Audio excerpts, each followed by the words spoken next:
সিলেটের কানাইঘাটে ঘাতকদের হাতে নির্মমভাবে খুন হয় শিশু মুনতাহা আক্তার জেরিন। শিশু মুনতাহা হত্যাকাণ্ড নিয়ে সরব সামাজিক যোগাযোগ মাধ্যম সহ দেশের সর্বস্তরের মানুষ। উপজেলার সদর ইউনিয়নের বিরদল ভাড়াড়িফোদ গ্রামে গত এক সপ্তাহ আগে খুন করে নিজ বসতঘরের পার্শ্ববর্তী একটি খালে শিশু মুনতাহার মরদেহ গুম করে রাখে মুনতাহার প্রতিবেশী শামীমা বেগম মার্জিয়া, তার মা সহ আরো কয়েকজন।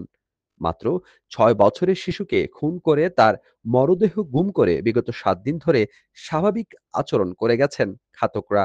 এতে বিস্মিত হয়েছেন প্রশাসন থেকে শুরু করে স্থানীয়রাও। স্থানীয়রা জানান, গত ৩ নভেম্বর দুপুর থেকে নিখোঁজ ছিল মুনতাহা আক্তার জেরিন। সেদিন বিকেল থেকেই নানা দিকে খোঁজ চালানোয় সবার সঙ্গে অংশ নিয়েছিলেন ঘাতক মার্জিয়া ও তার মা আলিফ জানো। তারাও মুনতাহা পরিবারের সহ গ্রামের অন্যান্যদের সঙ্গে বিভিন্ন জায়গায় খোঁজ নেন শিশুটির। তাদের আচরণে কেউই বুঝতে পারেননি এই ঘটনায় তারা সম্পৃক্ত। স্থানীয় প্রতিবেশী ও আত্মীয় স্বজনরা শিশু মুনতাহা আক্তার জেরিনের কোথাও কোনো খোঁজ না পেয়ে তার বাবা শামীম আহমদ একটি সাধারণ ডায়েরি করেন কানাইঘাট থানায়। এরপর থেকেই সিলেট নগরী সহ সিলেটের বিভিন্ন উপজেলায় পুলিশকে নিয়ে তল্লাশি চালানো হয়, কিন্তু কোথাও শিশুটির হদিস পাওয়া যাচ্ছিল না। পরে ১০ নভেম্বর ভোর ৪টার দিকে বাড়ির পার্শ্ববর্তী একটি খাল থেকে তার মরদেহ উদ্ধার করে পুলিশ। এর আগে শনিবার রাতে মুনতাহার প্রতিবেশী ও গৃহশিক্ষক মার্জিয়াকে জিজ্ঞাসাবাদের জন্য আটক করে থানায় নিয়ে যায় সিলেট জেলা পুলিশ।